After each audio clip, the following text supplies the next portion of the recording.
Students, आज के इस वीडियो में हम लोग इंटीग्रल कैलकुलस का एक और इम्पोर्टेंट क्वेश्चन करने वाले हैं। क्वेश्चन कुछ इस प्रकार से है। Integral 0 to π/2 log sin x dx is equal to -π/2 log 2। यानी इस फंक्शन का जो इंटीग्रल होगा वो -π/2 log 2 होगा। ये आपको प्रूफ करना है। आइए दोस्तों, इसको प्रूफ करते हैं हम लोग। सबसे पहले इस फंक्शन के इंटीग्रल को हम आइलेट कर लेते हैं, ठीक है। यानी i is equal to integral 0 to π/2 log sin x dx, और इसको इक्वेशन फर्स्ट मान लेते हैं, ठीक है। अब अगले स्टेप में हमको क्या करना है कि जहाँ पर x है वहाँ पर अपर लिमिट माइनस x करना है। अपर लिमिट हमारे पास क्या है, π/2 है, ठीक है ना।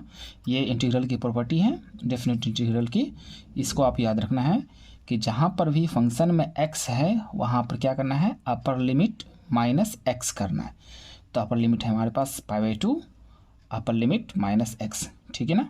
और ये dx एज इट इज रह जाएगा, ठीक है ना।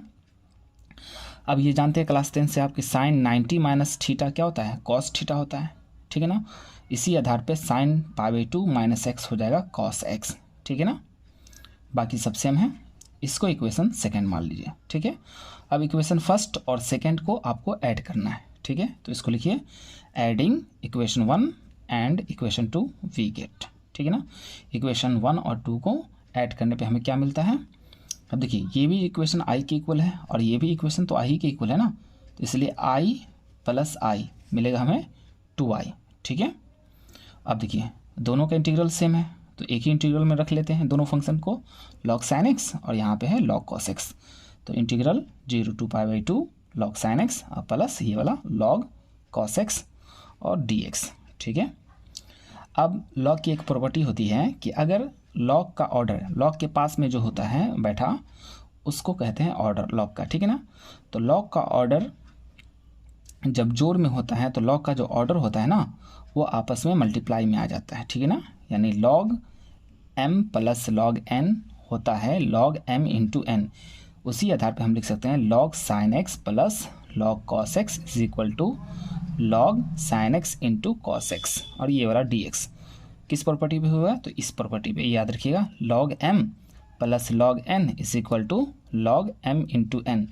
यानी कि जब लॉग जोड़ में हो तो उसका ऑर्डर प्रोडक्ट में आ जाता है, ठीक है ना, इंटू में आ जाता है।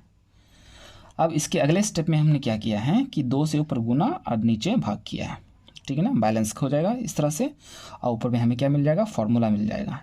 किसका formula, 2 sin x into cos x होता है sin 2x का फॉर्मूला, ठीक है। तो यहाँ पे हो जाएगा sin 2x, इसकी जगह 2 sin x into cos x बराबर होता है sin 2x। ये बाई में 2 जैसा है वैसा ही है, ठीक है। बाकी सब सेम है। उसके बाद अगले स्टेप में जो है हमने क्या किया है, फिर से लॉग की प्रॉपर्टी इस्तेमाल की है। एक प्रॉपर्टी होती है, इस प्रॉपर्टी को गौर से देखिए, log m/n is equal to log m minus log n। यानी लॉग में उसका जो ऑर्डर हो वो इस तरह से हो, m/n के रूप का हो।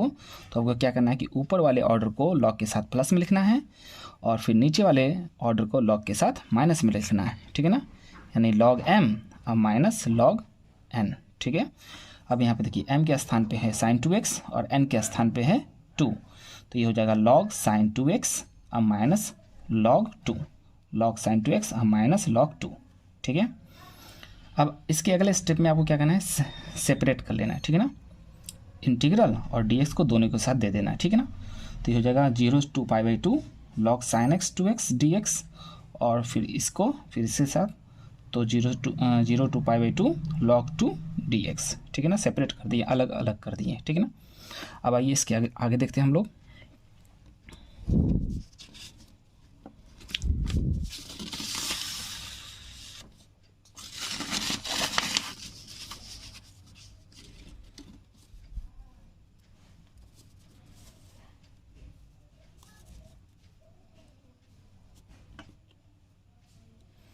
अब देखिए दोस्तों, इस इंटीग्रल में ये जो 2x है इसको हम t पुट करेंगे, ठीक है। तो यहाँ देखिए आप 2x is equal to t। अब दोनों तरफ डिफ्रेंशिएट करना है आपको, ठीक है ना। तो 2 कांस्टेंट बाहर रहेगा, x का 1 मिलेगा और t का dt/dx, ठीक है। यहाँ से आप क्या करेंगे, dx की वैल्यू कैलकुलेट करेंगे, ठीक है ना। तो dx को इधर शिफ्ट करेंगे, इस 2 को इधर बाई में शिफ्ट कर देंगे, तो यानी dx is equal to dt/2। जब हम सब्सटीट्यूट करते हैं तो इस केस में लिमिटिंग वैल्यू भी चेंज हो जाती है, ठीक है ना। तो जब आप देख सकते हैं यहाँ कि x की वैल्यू 0 है और x की वैल्यू π/2 है, तो देखते हैं कि 0 पर क्या मिलता है t के फॉर्म में आंसर, और π/2 पर क्या मिलता है। तो देखिए जब x की वैल्यू 0 है, लोअर लिमिट 0 है, उस केस में t क्या मिलेगा। देखिए x और t का रिलेशन यहाँ से है, यहाँ से हम वैल्यू कैलकुलेट कर सकते हैं। यहाँ पे x की वैल्यू 0 पुट करेंगे तो t is equal to 2 × 0 is equal to 0 मिलेगा। जब अपर लिमिट क्या है, π/2 है, तो यानी x इज इक्वल टू π/2, तो t की वैल्यू जो हो जाएगी 2 × π/2, 2 से 2 कैंसिल, यानी पाई मिल जाएगा, ठीक है ना। चलिए अब इसके आगे इन सभी चीज़ को इस इंटीग्रल में आपको पुट कर देना है, इस इंटीग्रल में, ठीक है। तो देखिए क्या मिलता है हमें, 2i, ये इंटीग्रल किसके बराबर, 2i के बराबर चल रहा था, इसलिए 2i इज इक्वल टू, अब जहाँ पर लोअर लिमिट 0 था वहाँ पे भी अभी भी लोअर लिमिट हमारे पास 0 ही है, तो 0। और जहाँ पर π/2 था वहाँ पे क्या लिखना है, पाई लिखना है, तो 0 to पाई log साइन।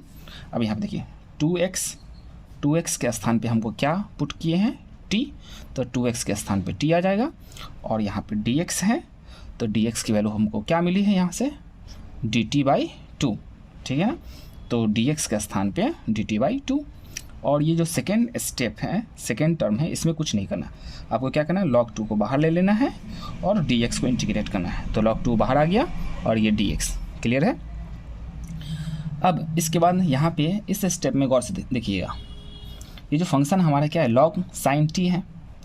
अगर इसमें हम क्या करें, अपर लिमिट, यहाँ देखिए, यहाँ इसमें log sin t है, इसमें अगर हम अपर लिमिट हमारे पास क्या है, पाई है, तो t के स्थान पे अपर लिमिट माइनस टी करें, अपर लिमिट माइनस टी यानी पाई माइनस टी करें, तो आप जानते हैं कि पाई माइनस टी यानी पाई माइनस थीटा के फॉर्मेट का एंगल आ जाएगा। अब पाई माइनस थीटा किस क्वाड्रेंट का एंगल होता है, सेकंड क्वाड्रेंट का एंगल होता है, और सेकंड क्वाड्रेंट में साइन क्या होता है, पॉजिटिव होता है।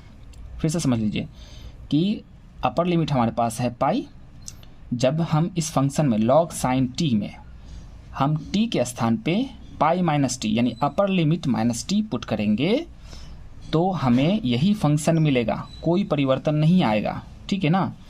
तो इस आधार पे जब ऐसा होता है, क्योंकि पाई माइनस थीटा जो होता है सेकेंड क्वाड्रेंट का एंगल होता है और सेकेंड में साइन पॉजिटिव होता है, तब ऐसा करने से कोई फ़र्क नहीं पड़े, अपर लिमिट माइनस टी के स्थान पुट करने पर कुछ नहीं फ़र्क मिल रहा है, तो हम क्या करेंगे, अपर लिमिट जो भी हो, जो कुछ भी हो, उसको हाफ कर लेना है। जैसे यहाँ पे पाई है तो पाई का हाफ क्या हो जाएगा, π/2, और इसको 2 से मल्टीप्लाई कर ले, इस इंटीग्रल को 2 से मल्टीप्लाई करेंगे। तो आपको क्या करना है, लिमिट अपर लिमिट को हाफ करना है, 2 का मल्टीप्लाई करना है, अपर लिमिट को हाफ करेंगे और 2 का मल्टीप्लाई करेंगे। ये जो बट्टे में 2 दिख रहा है वो यहाँ से आया, ठीक है। अब ये 2 से ये 2 कैंसिल हो जाएगा, अब हमें क्या मिलेगा, 0 से π/2 log sin t, ये सेम, ठीक है ना।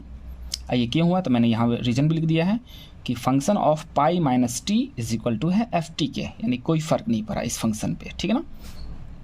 और dx का इंटीग्रल x होगा, ठीक है, और लिमिट है 0 to π/2, ठीक है। अगले स्टेप में हमने क्या किया है कि आप डिफिनेट इंटीग्रल की एक प्रॉपर्टी होती है कि अगर आप वेरिएबल चेंज कर दें डिफिनेट इंटीग्रेशन का, तो उससे कोई फ़र्क नहीं पड़ने वाला है। तो यहाँ पर t dt है, तो t को आप x में रिप्लेस कर दो, t के स्थान पे x रख दो, कोई फ़र्क नहीं पड़ने को है, ठीक है। तो sin t है तो यहाँ आ जाएगा sin x, और dt के स्थान पे dx आ जाएगा। ऐसा करने से कोई फ़र्क नहीं पड़ता है, ठीक है। अब सेकेंड टर्म में आपको क्या करना है, upper limit minus lower limit करना है, तो अपर लिमिट π/2 है, एक बार x के स्थान पे अपर लिमिट और फिर माइनस देना है, फिर लोअर लिमिट यानी 0 है, ठीक है ना। अब ये देखिए क्वेश्चन जो है ये खुद i के बराबर, यही तो क्वेश्चन था हमारा, इसी को हमने i लेट किया था, 0 to π/2 log sin x dx, तो इसके स्थान पे i आ जाएगा। और ये इसको सिंप्लीफाई करेंगे तो पहले π/2 को लिख लीजिए, उसके बाद log 2 को, पहले π/2 आ गया है, उसके बाद log 2 आया, ठीक है ना। अब i को, ये 2i के बराबर इंटीग्रल चल रहा है, तो 2i, ये जो i था इसको LHS में लेके आते हैं, इधर क्या बचेगा, -π/2 log 2, ठीक है ना। अब 2i में से i जाएगा तो i मिलेगा, इधर क्या बचेगा, -π/2 log 2। इस तरह से ये क्वेश्चन हमारा प्रूफ हो जाता है। Thank you very much.